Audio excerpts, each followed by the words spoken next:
ஆப்கி அதாலத்தில் ஜார்ஜ் பெர்னாண்டஸ் மீது உள்ள குற்றச்சாட்டு. இவர் இரட்டை குணம் கொண்டவர். ஜார்ஜ் சார், உங்களோட இளமை காலத்தை பத்தி பேசணும்னா நீங்க பிரீஸ்டாவும் ஒரு சர்ச் ஃபாதராவும் ஆகணும்னு நினைச்சீங்க.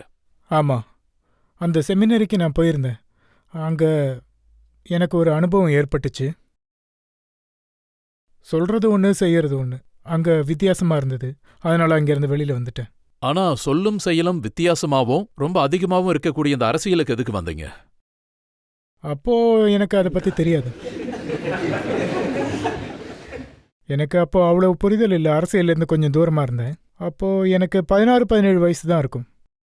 அந்த நேரத்துல நீங்க சொன்னீங்க ரிலீஜியனும் ஆர்கனைஸ் ரிலீஜியனும் ஒண்ணுதான்னு சொன்னீங்க. ஆமாம், ஏன்னா மக்களுக்கு நம்மோட வாழ்க்கை முறையில் நாம் எப்படி வாழணும், எது பண்ணக்கூடாது, எது பாவம், எது புண்ணியம், இது மாதிரி எல்லாத்தையும் சொல்கிறவங்க, சொல்லி கொடுக்கறவங்களே இதை கடைப்பிடிக்கிறது கிடையாது. 16 வயசுல உங்களுக்கு ஸ்பிளிட் பர்சனாலிட்டி இல்லைங்கிற புரிதல் ஏற்பட்டுருச்சு. ஆனா 74 வயசுல நீங்க சென்னைக்கு போய் சங்கராச்சாரியரை டிஃபெண்ட் பண்றீங்க.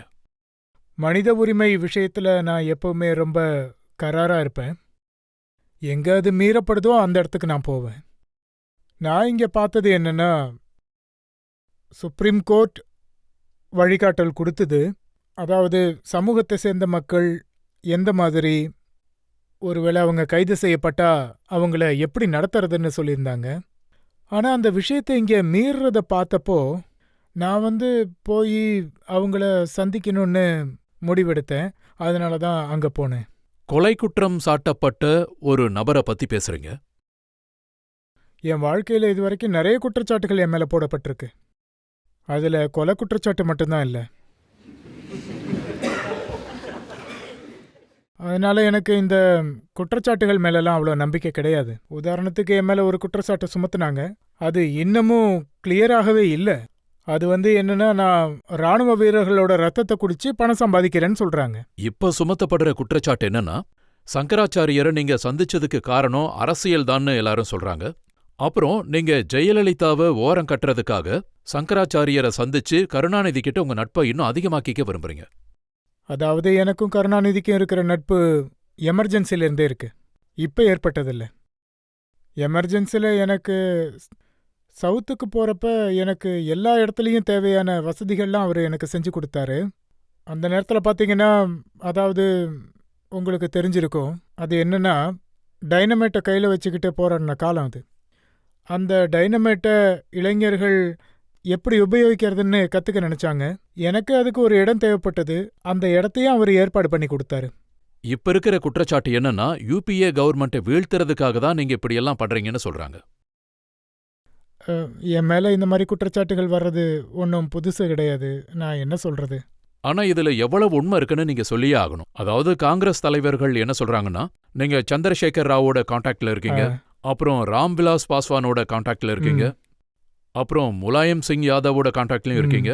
இந்த கவர்மெண்ட்டை வீழ்த்துறதுக்காக இவங்க எல்லாரையும் ஒன்னு சேர்க்க முயற்சிக்கிறீங்கன்னு சொல்றாங்க. இவங்க எல்லாருமே ரொம்ப காலமா என்னுடைய நண்பர்கள். அவங்க கூட எப்பவும் நான் டச்சில் தான் இருப்பேன்.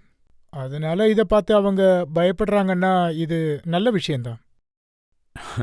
நியூஸ் பேப்பர்ல கூட வந்துச்சு, உங்களுக்கு சப்போர்ட் பண்றவங்கள அமர் சிங், அனில் அம்பானி இவங்க எல்லாரோட ஃபோன் டேப் பண்ணப்படுறதா சொல்லப்படுது. நான் அரசாங்கத்தில் இருந்த காலத்திலேருந்து என் ஃபோனை டேப் பண்ணிக்கிட்டு தான் இருந்தாங்க. அப்போ நீங்க அந்த மாதிரி ஏதோ செய்யறதுனால தான் கவர்மெண்ட் உங்க மேல ஒரு கண்ணு வச்சிருக்கு போல இருக்கு.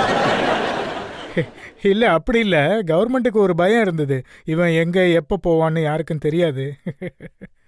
நீங்க கவர்மெண்ட்டுக்கு எனக்கு கொடுத்த செக்யூரிட்டியை வித்ட்ரா பண்ணிக்கங்கன்னு லெட்டர் எழுதுனீங்களா? ஒன்றும் இல்லை, நான் நிறைய லெட்டர் எழுதியிருக்கேன். நான் எப்பவும் செக்யூரிட்டிக்கு எதிரானவன் தான். ஆனா உங்களை பத்தி இப்போ கவர்மெண்ட்ல இருக்கிறவங்க வேற மாதிரி சொல்றாங்க. ஜார்ஜ் பெர்னாண்டஸ் செக்யூரிட்டியை அவாய்ட் பண்ணல, அவர் எப்போ எங்க யாரை பார்க்க போறாருன்னு செக்யூரிட்டிக்கு தெரிஞ்சிடக்கூடாதுன்னு நினைக்கிறாருங்கிறாங்க. அது இப்பவும் நடந்துகிட்டு தான் இருக்கு. அப்படின்னா இது எல்லாமே உண்மைதானா? இவங்க எல்லாரையும் ஒன்னு சேர்த்து இந்த கவர்மெண்ட்டை வீழ்த்த நினைக்கிறீங்களா? ஒருவேளை நான் ஆமான்னு சொன்னா அது பிரச்சனை ஆயிடும்ல. அதே மாதிரி இல்லைன்னு சொன்னாலும் தப்பாயிடும். அதனால தான் அமைதியா இருக்கேன். நிறைய ஜோஷியர்கள் பாபா மதாந்த் முன்னாடியே சொன்னாங்க. அதாவது டிசம்பர் 26ல இந்த கவர்மெண்ட் வீழ்த்தப்படும்னு சொன்னாங்க. அப்படி எதுவும் நடக்கலையே.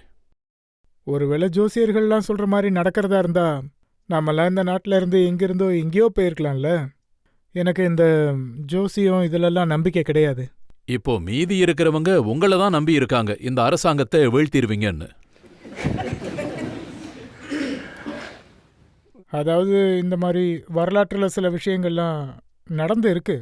அதனால நீங்க மக்கள் முன்னாடி சொல்லுங்க, நீங்க யார யார சந்திச்சீங்க, சரத்பவார் கிட்ட என்ன பேசுனீங்க, சந்திரசேகர் ராவ் கிட்ட என்ன பேசுனீங்க, ஷிபு சுரேன் கிட்ட என்ன பேசுனீங்க.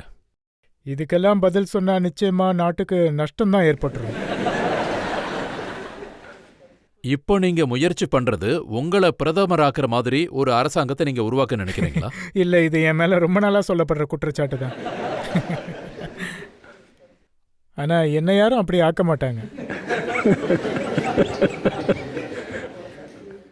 ஏன் அப்படி சொல்றீங்க? மக்களுக்கு தெரியும், ஒருவேளை நான் அப்படி ஆயிட்டா நான் என்ன பண்ணுவேன்னு, யாரை எங்க கொண்டு போய் சேர்ப்பேன்னு. அப்போ உங்களோட எஃபோர்ட் முழுமையடையறதுக்காக நாங்க இன்னும் எவ்வளவு நாள் வெயிட் பண்ணணும்? என்னோட கருத்து என்னன்னா, இன்னும் கொஞ்ச நாள் வெயிட் பண்ணி பாருங்க. பிரேக் அப்புறம் என்ன நடக்க போகுதுன்னு சொல்லுவீங்களா?